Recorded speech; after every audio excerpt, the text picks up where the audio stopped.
Japan, 1945, an empire in defeat.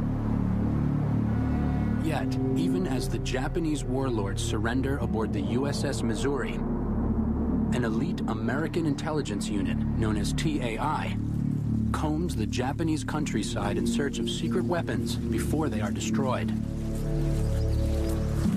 What TAI finds, had it been ready on time, could have helped Japan snatch victory from the jaws of defeat.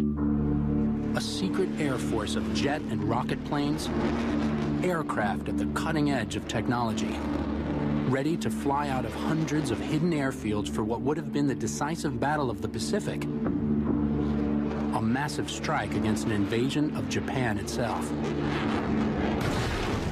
This is the story of those Japanese X-planes, a startling glimpse into the aircraft that could have turned defeat into victory.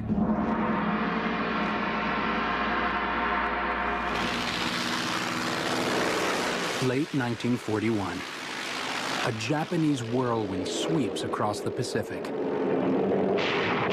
Allied fighters and bombers are smashed from the sky. From Pearl Harbor to the Philippines, Allied planes are easily outclassed by superior Japanese aircraft. Shocked and bewildered, the Allies can hardly believe their own eyes.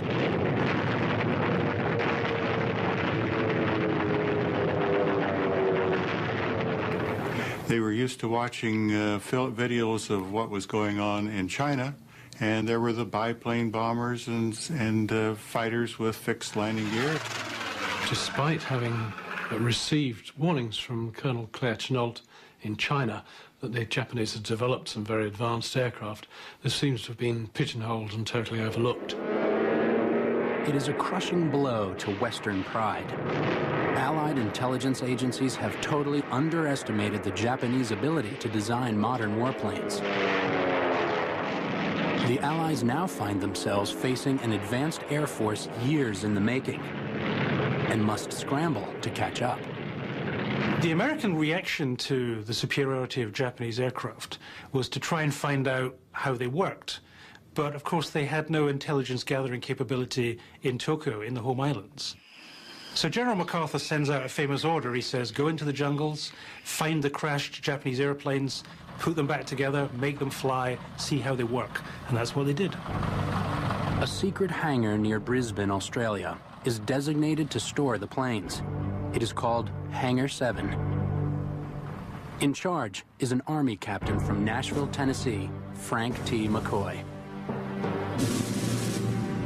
I think he's one of the unsung heroes of World War II. He wasn't a flyer, he wasn't one of the generals, but in terms of saving Allied lives, his work in intelligence gathering about Japanese aircraft is one of the most important jobs of World War II. McCoy's outfit is named Technical Air Intelligence. From its small beginnings in Hangar 7, it would grow to be one of the biggest Allied intelligence organizations with units spread across every theater of war. It was really a grassroots thing and started from ground zero and developed into a major operation. From the jungles of New Guinea, parts of wrecked Japanese planes were ferried back to Hangar 7.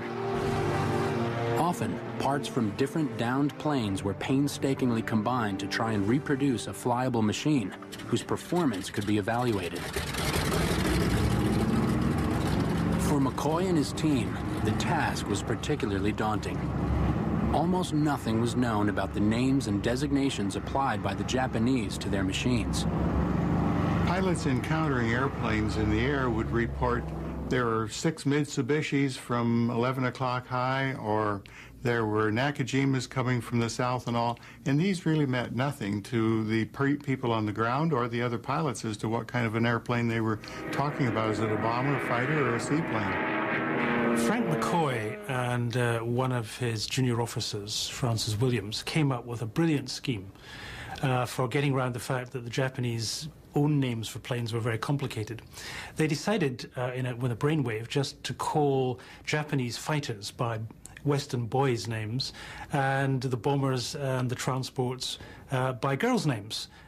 The people who named these airplanes officially said that there was no connotation to any person, place, or thing. But that's not always true. Take, for instance, the Betty bomber.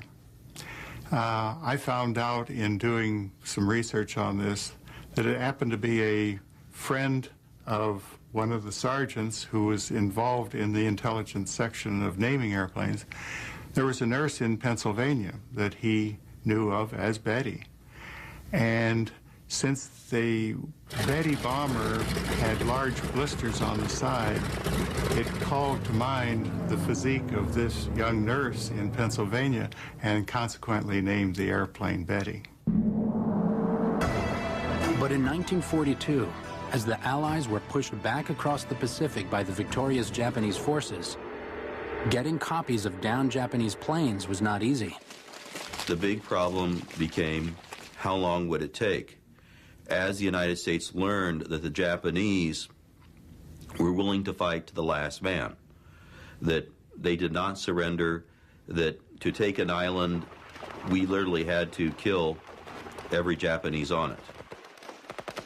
Technical Air Intelligence, or TAI, began training crash intelligence officers to go into the jungle in the thick of combat to gather any scrap of information and equipment from downed enemy planes. It was one of the most dangerous intelligence missions of the war. Yet, despite this effort, the Allies still lacked reliable information on what these planes were and how they worked. But in mid-1942, Technical Air Intelligence had a stroke of luck. In July, a lone PBY reconnaissance flying boat was on patrol over the Aleutian Islands. Suddenly, through the damp air, the observer spotted a downed plane, and it was not American. The best piece of intelligence the Allies could have is an actual aircraft of the type that we were fighting against. One did go down in the Aleutians when the Japanese were working on the southern tip of that island chain. It was a plane that until now had been known in name only. It was called the Zero. The Zero pilot actually was a new officer, very inexperienced. When he tried to land, he flipped the plane over on its back and broke his neck. So you had a nice, shiny new Zero, relatively undamaged with a dead pilot, and the Allies knew where that plane was. In an unbelievable stroke of luck, TAI was back in business.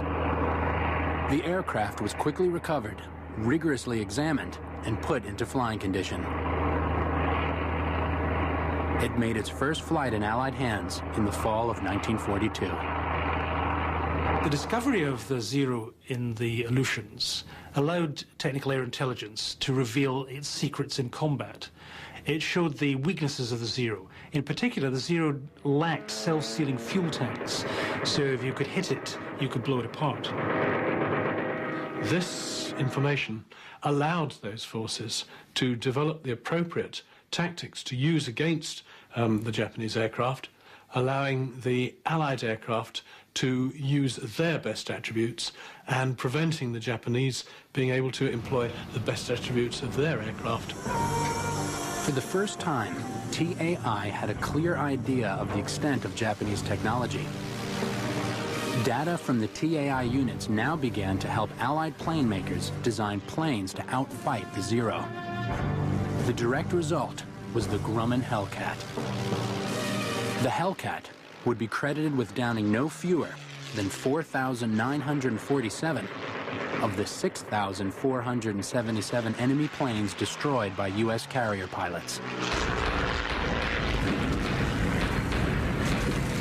But by 1944, TAI had a major new headache. Reconnaissance flights over Germany began to reveal strange burn marks on the runways, a sign that jet and rocket planes were being developed that could outpace and easily down Allied fighters. For Allied command, the discovery was disturbing. Did Japan now possess jet fighter technology? U.S. reconnaissance planes were dispatched to prowl the Japanese mainland to try to find out. The The result would reveal one of the greatest near misses of the war. You're watching Secret Japanese Aircraft of World War II on the History Channel. Just 2 years after discovering Japanese aircraft technology was much more advanced than originally thought, technical air intelligence would soon face another, even more disturbing revelation. Unbeknownst to them, the Japanese had already started work developing their own jet technology. It wasn't until World War II ended in Japan that the Allies knew that Japan was really ready to put a jet fighter into the air. This came as a great surprise. The world's first jet fighter aircraft, the German Heinkel 280, flew in 1941, just a few months before Pearl Harbor. But it was the Japanese who were most enthusiastic about the new jet technology. For the Japanese, jet fighters were the key to defending the home islands against the big new American bomber, the B-29. But Japan needed help, and in 1944 she got it, from Nazi Germany.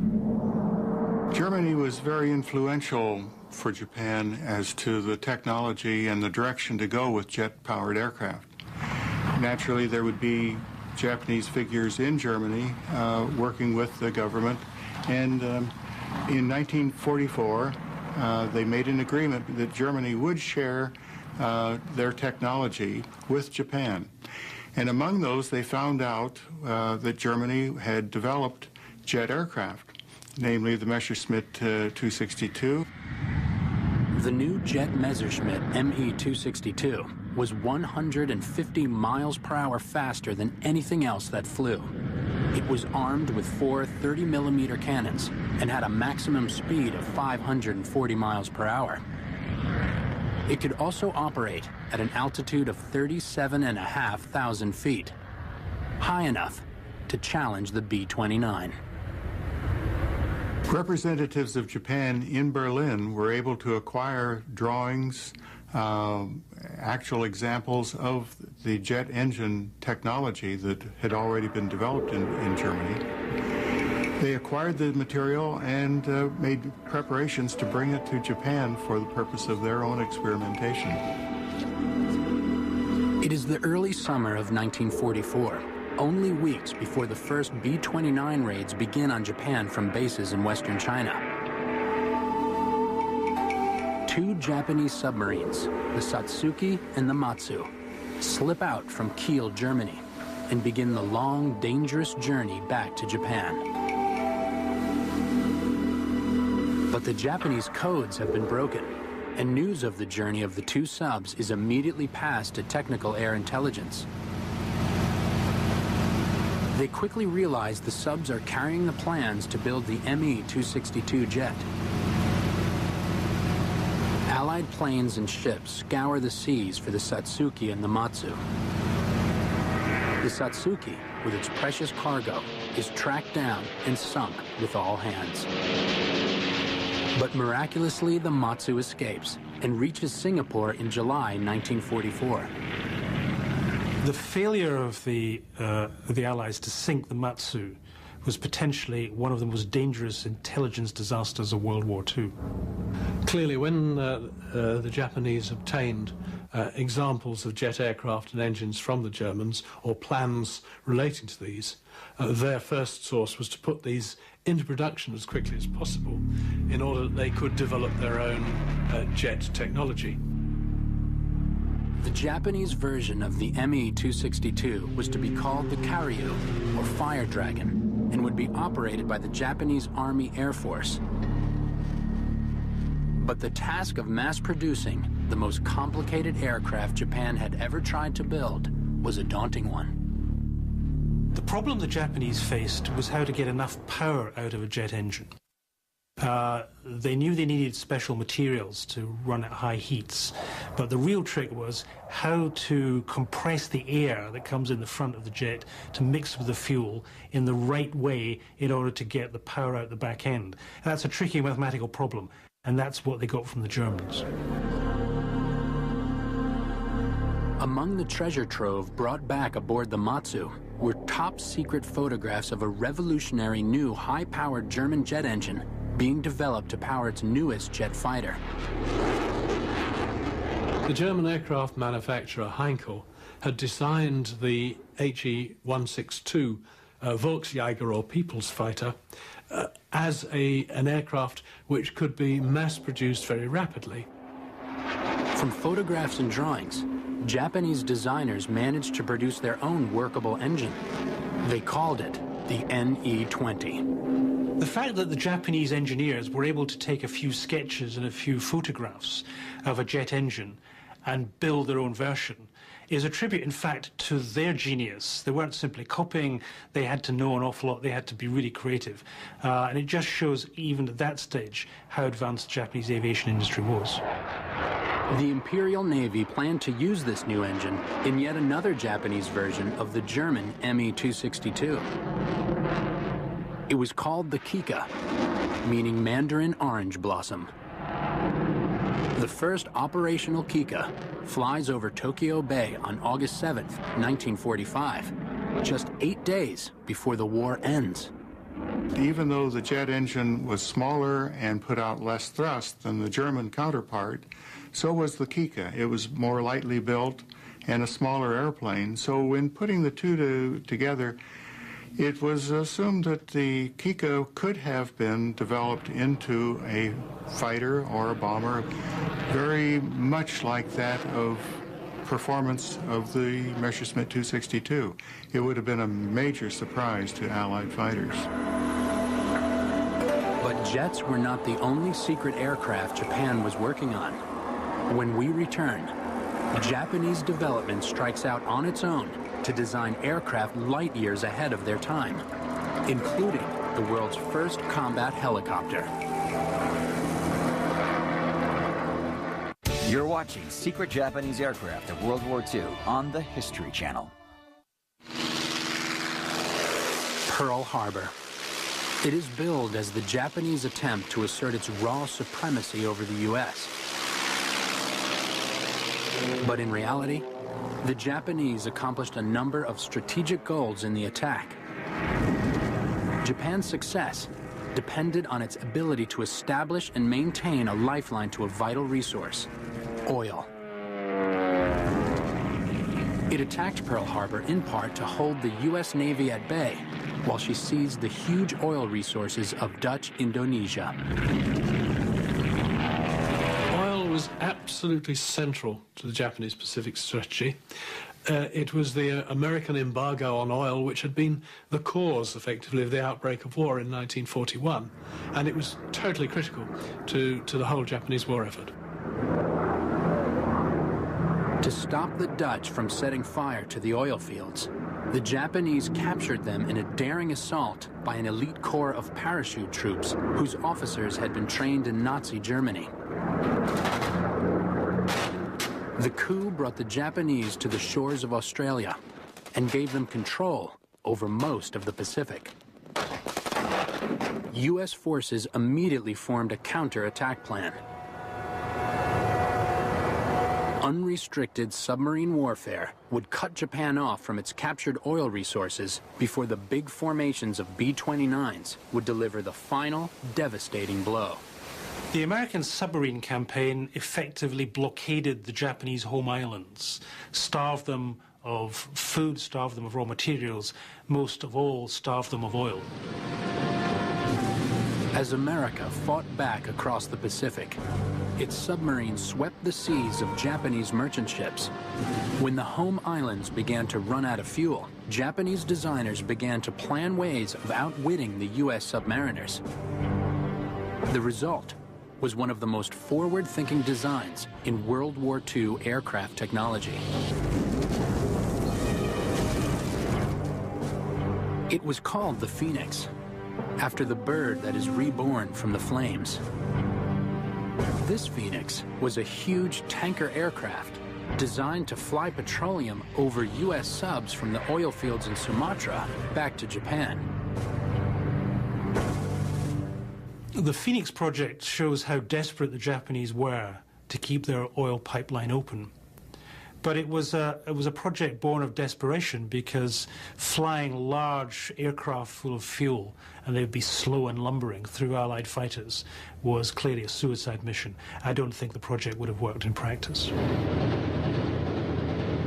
Japan would need something else to break the sub-blockade. The home waters close to the Japanese coast. A lone U.S. submarine glides in search of its prey. A slow-moving oil tanker, bringing its precious cargo back to power Japanese factories and fighter planes. Suddenly, from nowhere, come lethal depth charges. The Japanese in World War II were in fact the first nation to deploy rotary wing vertical takeoff aircraft in combat. They used them for two purposes, for artillery spotting, and also, dramatically, for anti-submarine warfare. The first successful helicopter-type machine was called an autogyro and first flew in 1923. Dubbed the flying windmill by the press, the autogyro looked like an airplane, but flew like a helicopter. The autogyro was a primitive form of helicopter. It was a way stage on the way to the helicopter that we know today. The Japanese were always quick to pick up on anything new, and in the early 1930s, the autogyro was that new thing. They purchased 2 Kellett autogyros from the United States, brought them to Japan, and evaluated what its performance capabilities could be, what use could they do with the autogyro. And of course, the military picked up on it pretty quick, understanding that this would make a good aerial observation airplane because of its slow speed and able to land into small places. Shortly after delivery, the Japanese autogyros were destroyed in test flights. But the Army delivered the wreckage to the Kayaba Engineering Company with orders to develop a better machine. When the Japanese Kayaba Company rebuilt the Kellett autogyro, they did one brilliant thing. They realized that its limitations as a war machine was the underpowered engine. So they put into it a more powerful German engine, and suddenly they had a weapon of war.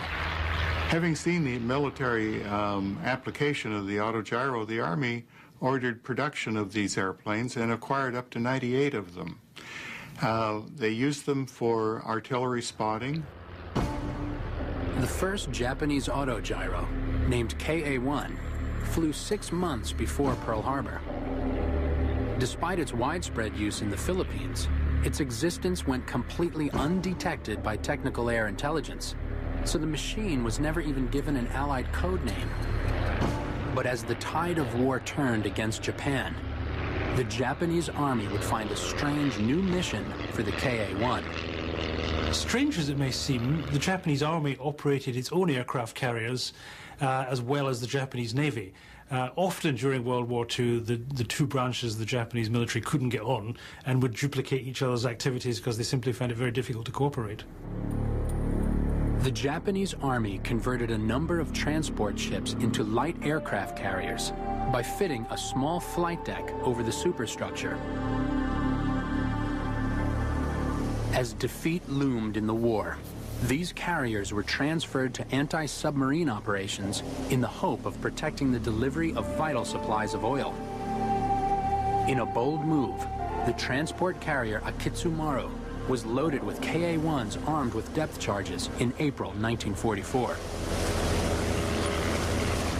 For the autogyro, it didn't have too much weightlifting capability, but by eliminating the front seat observer and putting a bomb shackle under that position, they were able to carry a 60-kilogram depth charge. And it might be noted that this is the only operational use of the autogyro that was used in World War II. But history had another fate in store for the Akitsumaru before the KA-1s could go into action. The aircraft carrier transport was dispatched on a special mission carrying relief supplies to isolated Japanese bases. On November 15, 1944, the U.S. submarine Queenfish sighted the Akitsumaru. Silently, the queenfish stalked its unsuspecting prey. The sinking of the Akitsu Maru put an end to the Army's bold experiment in anti-submarine warfare. But World War II would see other Japanese aerospace plans even more advanced than the helicopter, far in advance of anything the Allies possessed.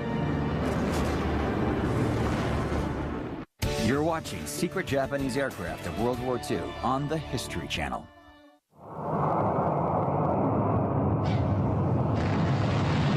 On January 24th, 1990, a rocket blasts off for the moon.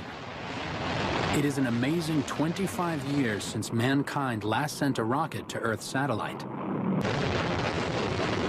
But this is neither an American nor a Russian mission.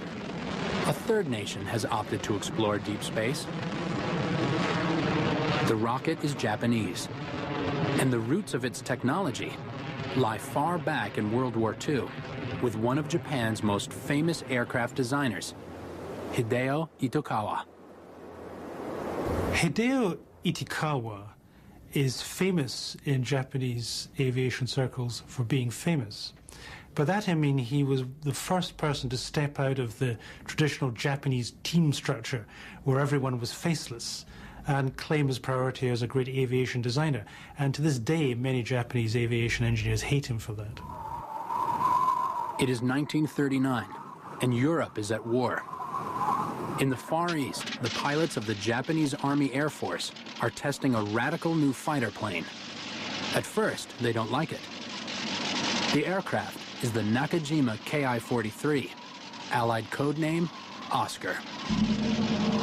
While the Japanese Navy had the famous Zero fighter, the Army had their famous fighter too, which turned out to be the Oscar. It was an airplane to tangle with, and in fact, so much that when Allied fighter pilots would meet the Oscar, it was not uncommon for them to call it so many zeros at 12 o'clock high. Unlike previous fighter planes of the Army, the Oscar had a retractable undercarriage. The Japanese Army pilots were used to lightness and maneuverability in their planes. They thought the retractable undercarriage made the plane too heavy. But Hideo Itokawa, in charge of designing the Oscar's aerodynamics, had invented something that would make the Oscar a fighting legend. Nakajima designed into two of their major fighters a device called the butterfly flap, namely because that's what it looked like, a butterfly wing. This was a flap that not only was a landing flap and operated the same way, but it could be extended in flight when engaged in combat to add to the turning radius of the airplane. In the battles to come, Hideo Itokawa's efforts paid off. The Oscar would prove to be one of the most formidable fighters of World War II. As the war progressed, the Oscar was found to have a drawback. It didn't have the rate of climb, the performance of engine to climb up to catch high-flying US bombers like the B-29. So they needed a different kind of fighter. That different kind of fighter was already being developed in Nazi Germany. It was called the Messerschmitt Me-163 Comet and was powered by a liquid-fueled rocket motor. Discarding its undercarriage on takeoff for maximum aerodynamic efficiency, the Comet could climb like a bat to 30,000 feet in 2.5 minutes. The Me-163 rocket fighter was designed as a point defense interceptor powered by a rocket motor rather than a jet or a piston engine. Its advantage was that it could climb extremely rapidly to high altitude to intercept bombers. It had distinct disadvantages, however. Its range was very, very limited. Effectively, the rocket fuel was used up in the initial climb. Only one attack could then be made, and the aircraft had to return without power to land. The Imperial Japanese Navy, despairing that the Army could keep the home skies clear of American bombers, seized on the German Comet as a quick solution to its air defense needs. This Japanese version was called the shushui, after the swishing sound made by a samurai sword. Building the Shushui was entrusted to the Mitsubishi Company, designers of the legendary Zero fighter. On July 7th, 1945, the first rocket-powered Shushui thundered off into the sky.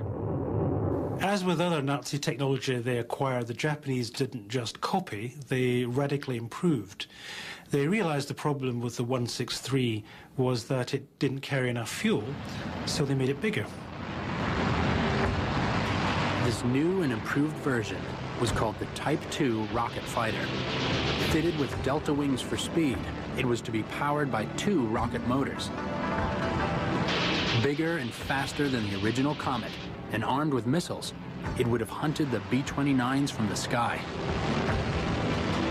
The Navy also developed a manned rocket bomb for kamikaze attacks. The use of the Baka bomb, the Fool, or as the Japanese called it, the Oka, was essentially as a long-range attack against the American fleet. In defense of the home islands, it having to be carried into combat by a Betty bomber would have been suicidal for the bomber crew itself. Essentially, the bombers would have been shot down before the Baka ever got within range to go on against the fleet. As a result, the Japanese Navy drew up plans for a jet bomber to replace the Betty. It was called the R2Y, or in the translation the Japanese name is Beautiful Cloud. But the R2Y was never given one of the Allied identification names by Technical Air Intelligence because they simply didn't know it was there. The first prototype of the R2Y was finished in April 1945. As its twin jet engines were not yet ready, it flew fitted with an ordinary propeller engine. The final jet version would have had 2 engines slung under the wings. The speed of the jet R2Y would have been 500 miles per hour at over 30,000 feet, impossible for any U.S. fighter to intercept. You have to remember that Technical Air Intelligence knew nothing about the new generation of Japanese jet aircraft like the R2Y.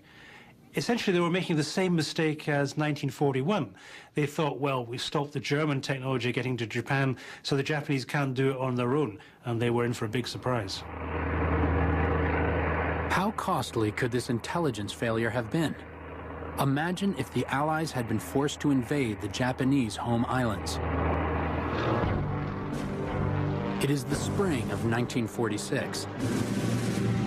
A U.S. and British invasion fleet approaches the shores of the Japanese home islands. Corsairs of the U.S. Navy fly patrol overhead. Suddenly, a Japanese supercarrier launches a strike of jet aircraft against the fleet.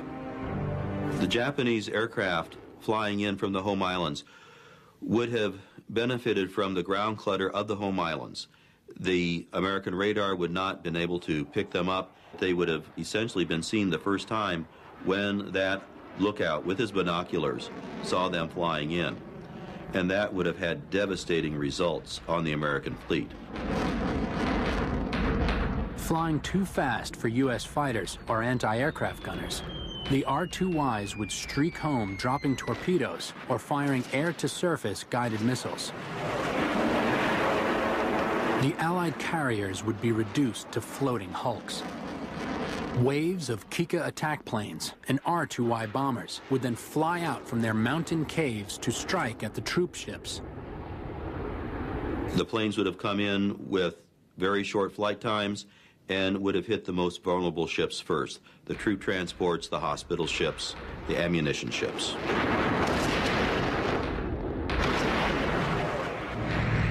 History had a different ending.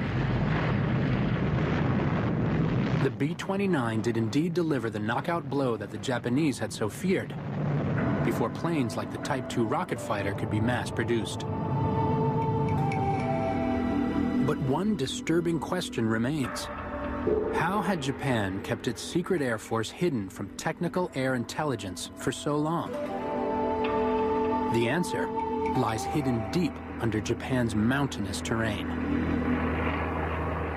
You're watching Secret Japanese Aircraft of World War II on the History Channel.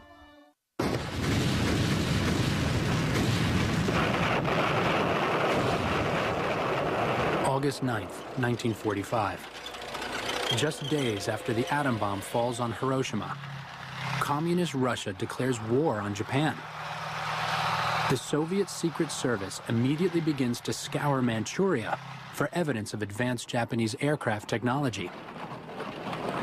The U.S. is not far behind. At the end of the war with Japan, technical air intelligence units rushed to Tokyo, desperate to find out the state of Japanese aviation technology. In particular, they were worried that a lot of the prizes of Japanese invention would fall to the Russians, who had just invaded Manchuria. But the prize is not in Manchuria. Just 6 months earlier, the Japanese High Command had ordered its aircraft manufacturing plants built out of reach of United States bombing. Japan's mountainous terrain was perfect in which to hide. Abandoned mine workings and railway tunnels were turned into factories. New tunnels were dug deep into volcanic hillsides by Japan's army of miners. Technical air intelligence discovered over 100 underground Japanese aircraft factories buried deep under the mountains. They would have been safe even from nuclear attack. The Japanese military had calculated that even if Japan could no longer win the war outright, then she could make capturing her imperial heartland cost 1 million American lives. The implications are enormous. Safely hidden in their bomb-proof caves, the new rocket and jet planes might have provided the means if they'd been ready. They found a secret Nakajima factory with a production line for the Kika jet fighter, over 25 aircraft, well into final stages of assembly. And they found a separate production line for the WWII bomber. Technical air intelligence had been outwitted by the Japanese one last time. TAI personnel found over 12,000 combat planes hidden in Japan's underground factories and airfields. A secret air force, completely undetected by Allied High Command. Many of the most advanced of these aircraft were brought back to America, and their secrets incorporated in post-war U.S. jet and rocket technology. Back in Japan, engineers like Hideo Itokawa, the man who helped create the Oscar fighter, were out of a job. By terms of the surrender, when the war ended, all aviation activities in Japan were immediately suspended. That meant a lot of people out of work, including many very good engineers and designers. After the war, Itokawa turned to medical engineering. In fact, he was the first man to develop an artificial heart in Japan. But he was soon to be called back to the aviation industry. In 1950, North Korea invaded South Korea, and the Cold War turned hot. A year later, America signed a formal peace with its new ally, Japan. Former aeronautical engineers in Japan rushed back into jet plane research. The manufacturers of the Kika, Hideo Itokawa's old Nakajima company, also returned to jet production. After the war, the Nakajima Aircraft Company changed its name to Fuji Heavy Industries and transferred out of war work, obviously, into commercial engineering. But when the Cold War turned hot in Korea, Fuji got back into the aviation business. Nakajima Fuji built its first post-war military jet plane in 1958. It was called the T-1. Post-war Japanese aircraft engineering reappeared in disguise of American airplanes. These were built under license for their own armed forces through their own manufacturer. Among these were the F-86 Sabre that the JASDAF, Japanese Air Self-Defense Force, used, the Lockheed P-2 that Kawasaki built for the Japanese Navy. There were even later aircraft such as the Starfighter. But one man who refused to return to aviation work was Hideo Itokawa. In 1953, Itokawa paid a research visit to the United States. He was still involved in medical engineering at that time, but when he got to America, he discovered something that he had never thought of before. He discovered the American space program. Returning home, Itokawa restarted the Japanese rocket program, this time for peaceful purposes. By as early as 1954, Itokawa had tested his first homemade Japanese rockets. They actually reached an altitude of 100 kilometers. With this achievement, Itokawa became known as the father of the rocket in Japan. Japan launched its first satellite into orbit on February 11, 1970, making it only the fourth nation to reach space after Russia, America, and France.